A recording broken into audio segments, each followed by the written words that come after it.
Hola, le saluda Enrique Fernández Maldonado y le damos la bienvenida a una nueva edición de Mesa Política, programa de entrevistas producido por la Asociación Otra Mirada, conjuntamente con Nuestra América TV y el Centro de Políticas Públicas y Derechos Humanos Perú Equidad. El programa de hoy vamos a hablar ya de lo que es un tema de discusión en los medios de comunicación y en las redes sociales, referido a las elecciones del 2026, las elecciones generales que llevarán a los peruanos y peruanas a elegir a un nuevo presidente o presidenta y a una nueva representación parlamentaria. En las últimas semanas se viene voceando la candidatura de algunas personas que se han estado vinculando a la política sin ser miembros de la clase política, de los partidos existentes, como potenciales candidatos a la presidencia de la República, y eso ha llevado a que se den una serie de análisis y de proyecciones sobre lo que puede ser el desenlace de las elecciones de abril del próximo año. Para discutir sobre este tema, contamos hoy con la participación del antropólogo Eduardo Bayón,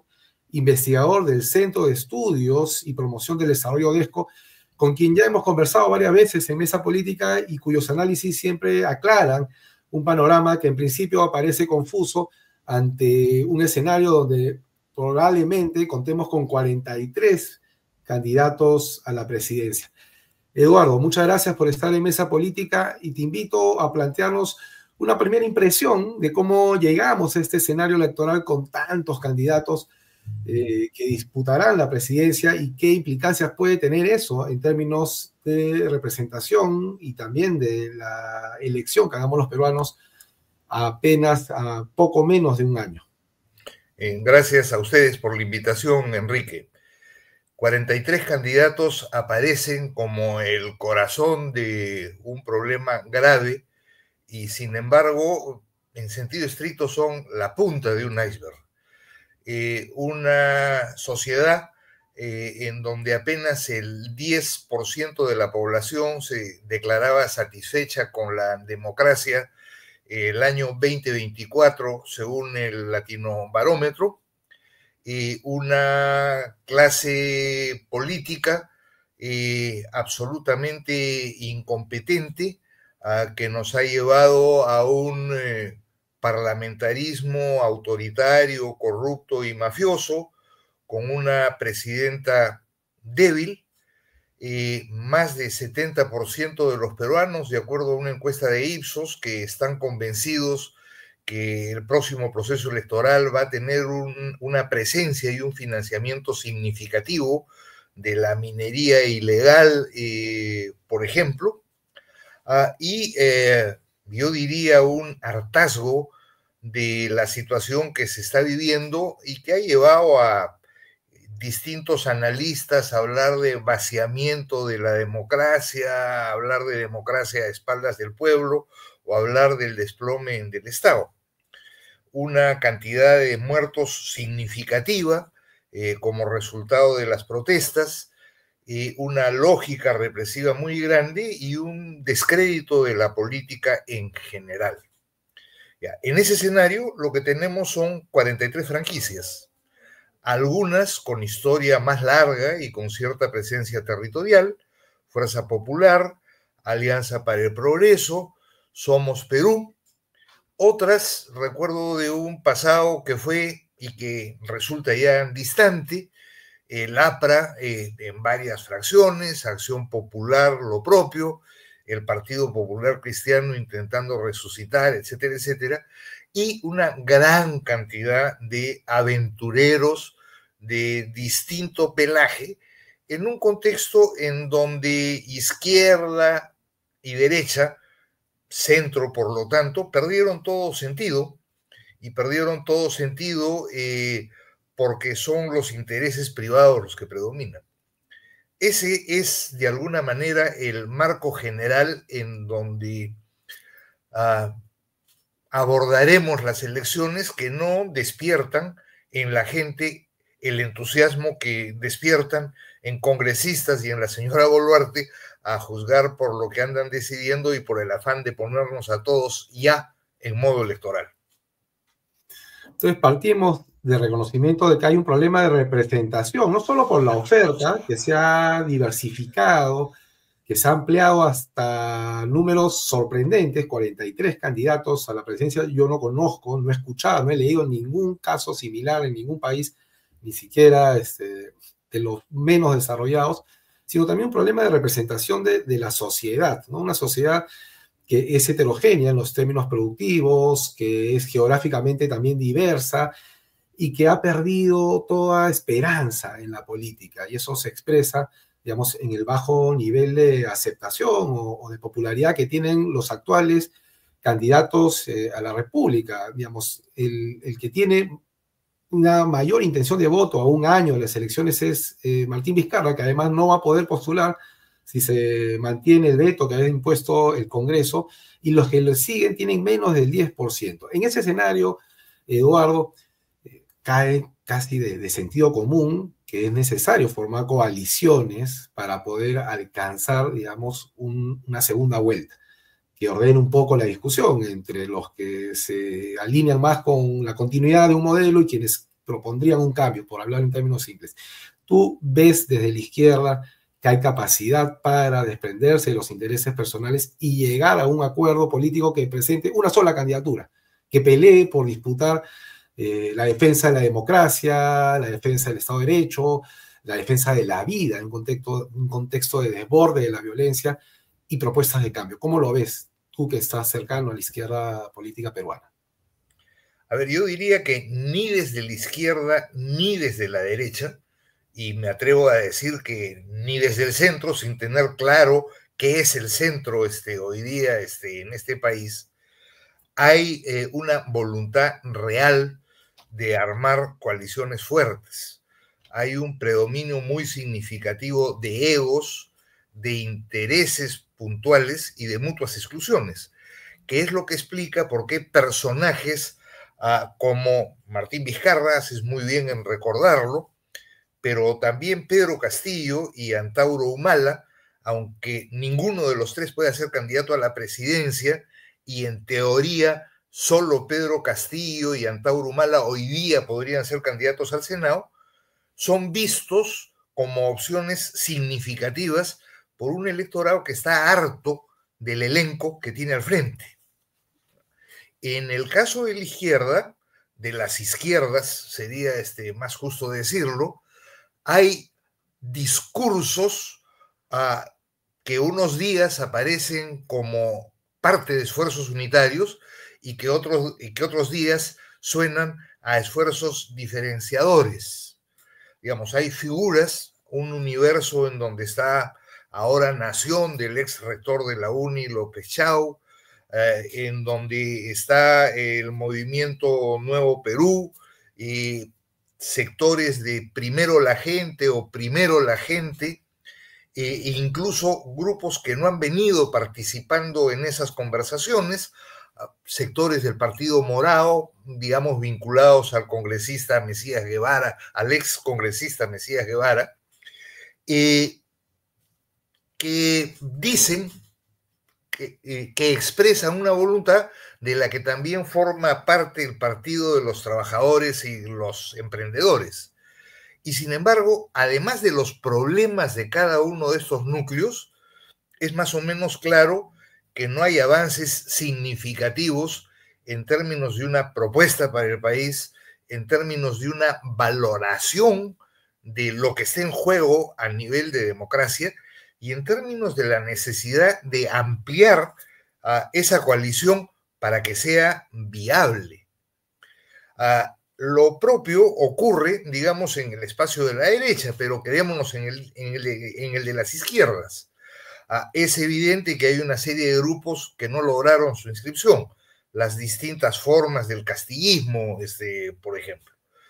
Y es evidente que hay otros que se pretenden izquierdas, para mí no lo son, pero en fin, el cerronismo en Perú general, libre. Así es, ¿no es cierto? Que también, en fin, tratarán de participar en las elecciones, y es más o menos claro, sobre todo con los castillismos, que hay temas pendientes. y que, digamos, en general hay unidades que no suman, sino que restan. Lo que hace el asunto bastante más complejo. No hay acuerdo sobre cómo definir a la mejor figura posible. Digamos, hay quienes se sienten candidatos naturales sí o sí, y quienes han tratado de organizar internas para tener precandidatos para ir a la coalición, y que hoy día tienen un candidato único, entiendo, es el caso de Nuevo Perú, por ejemplo, pero es evidente que hay un retraso enorme y eso es lo dramático, no habrán novedades hasta el 2 de agosto, que es la fecha límite. En realidad un poco antes, porque la vida les ha enseñado que hay trámites de inscripción, etcétera, etcétera. Y todo esto en un escenario en donde además hay indicios probados de que las elecciones del 2026 no van a ser competitivas. Es decir, ya, la última decisión en juego en el Congreso en este momento, impulsada, cuando no,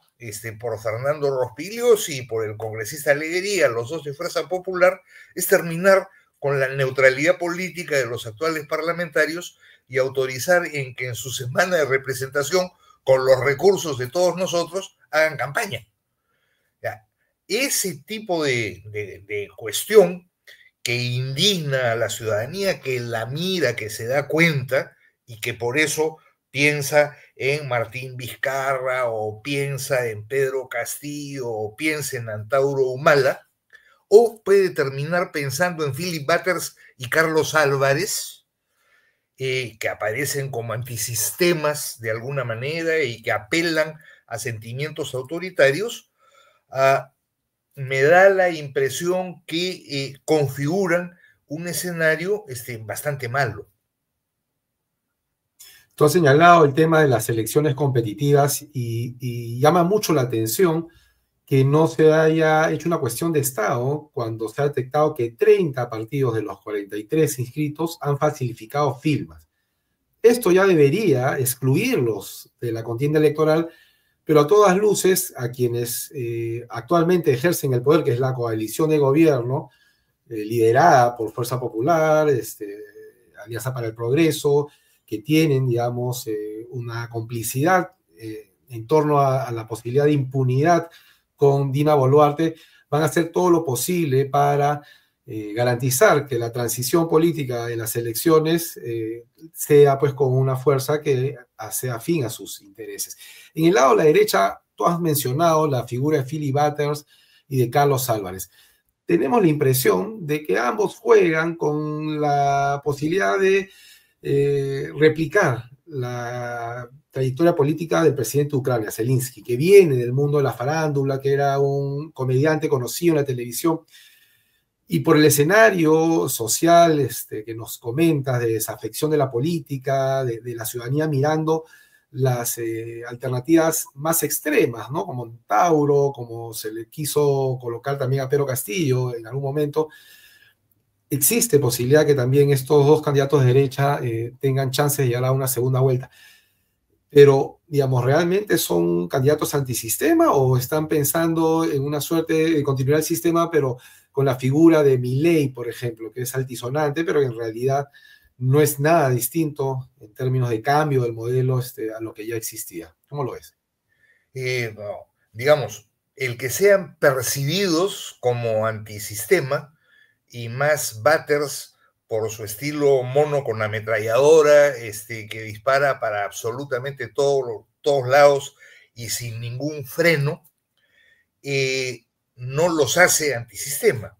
Es evidente, ambos han dado pruebas sobradas, no solo de ser sistema, en el caso de Butters, de haber operado en toda esta coyuntura política y de haberse movido como lo hizo en el pasado, sin ningún tapujo, a favor de sectores, yo diría, extremos de la derecha en su caso. Álvarez tiene algunas diferencias. Digamos, Álvarez sí tendría el modelo Zelensky como parte de su fantasía, debe haber visto la serie en Netflix, mientras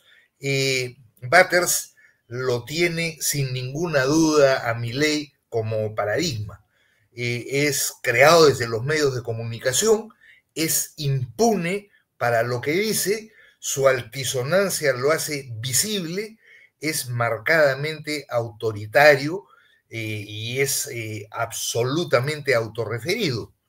Y en ese sentido responde más definitivamente a ese modelo. Ahora, lo que quiero subrayar, porque tú hablaste de la representación y no quiero que el asunto se pase, la representación tiene dos caras. Una es a la que tú has aludido y que tiene que ver a la capacidad de articular intereses, de expresar intereses, de buscar que esos intereses sean transversales, etcétera, etcétera. Pero la otra es la representación como fotografía. Y parte de nuestro drama es que seguramente la representación que tenemos sentada hoy día en la avenida Bancay y en la Plaza de Armas, ¿no es cierto?, de orígenes distintos, pero la representación que tenemos, por lo menos en mi experiencia personal, es la más cercana a la complejidad de lo que somos hoy día como sociedad. Y en ese sentido, eso explica la perplejidad, la incertidumbre, el malestar y la desconfianza y la desesperanza que uno siente de alguna forma en el ambiente. Hace 7 meses fue la última vez que conversamos en Mesa Política, estaba revisando el programa y el contexto, la coyuntura que analizábamos era la de un llamado desde la sociedad civil, ya sea desde sus gremios sindicales o empresariales y de otros colectivos, a una gran movilización contra lo que desde hace ya un tiempo viene siendo uno de los principales, si no el principal problema que preocupa a la ciudadanía, que es el tema de la inseguridad ciudadana y de la delincuencia organizada, que se traduce no solo en los muertos, en las disputas de mineros ilegales, en Patá, sino también en la extorsión a la que está expuesta una gran cantidad de microempresarios, de emprendedores que tienen que pagar cupos a bandas urbanas que los tienen en un estado de paranoia. Y aquella vez resaltábamos que desde la ciudadanía había una respuesta que le demandaba al Congreso revertir todas esas leyes pro crimen que facilitan, digamos, la impunidad de estas bandas organizadas, que además se ha aprobado, tienen vinculaciones con algunos miembros del Congreso. Y hablábamos de la reserva moral, es lo que se estila decir, pero una reserva de activismo de la ciudadanía y sus gremios para demandar al sistema político un cambio en la forma como se está gobernando y atendiendo esta preocupación tan presente de los peruanos y peruanas. Podemos seguir esperando que la ciudadanía sea ese, digamos, dique que frene los avances de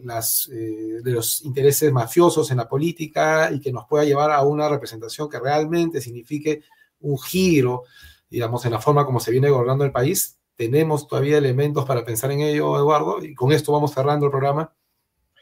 A ver, yo creo que hay elementos para no perder todas las esperanzas.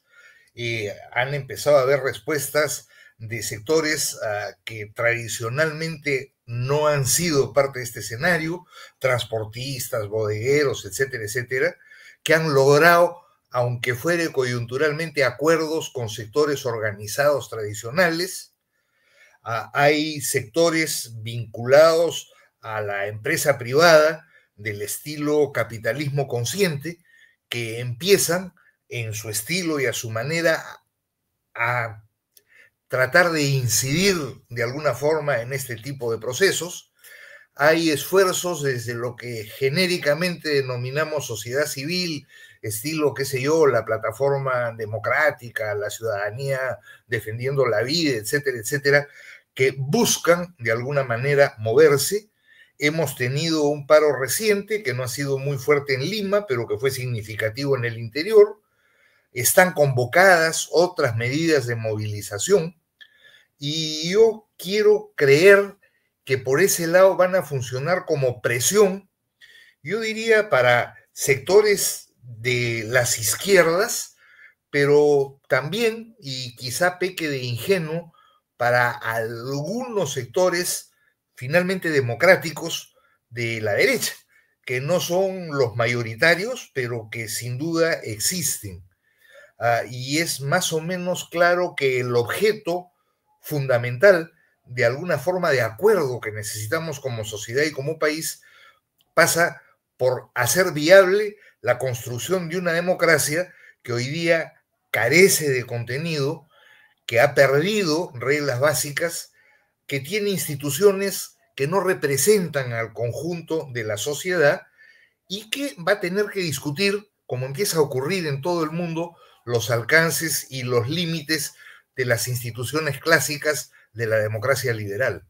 Y yo quiero creer que es posible. Solo para terminar y ir adelantando un poco lo que va a ser la contienda electoral, sobre la cual vamos a conversar seguramente, Eduardo, nuevamente, ¿cuáles serán los clivajes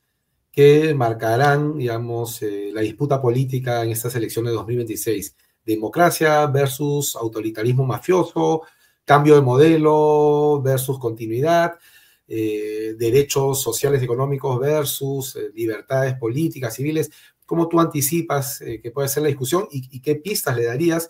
a las opciones de cambio, ¿no? ¿Dónde enfocar su puntería para generar los consensos que se requieren para poder llegar al gobierno? Yo diría que hay 4 o 5 campos que atraviesan, digamos, parte de los malestares y las expectativas de la gente. Uno primero tiene que ver con corrupción, sin ninguna duda, que está ligado al segundo, se juntan mucho, que es el tema de la inseguridad, ¿no es cierto? Corrupción e inseguridad, de alguna manera, con las especificidades de cada uno de los campos, hacen un combo. Uno tercero tiene que ver con trabajo, y con trabajo como el marco en el cual mirar el tema de las 3 dimensiones del modelo que tenemos en el Perú, es decir, el mundo formal, el mundo informal y el mundo ilegal, a decir del querido Paco Durán, ¿no es cierto? En donde lo que es claro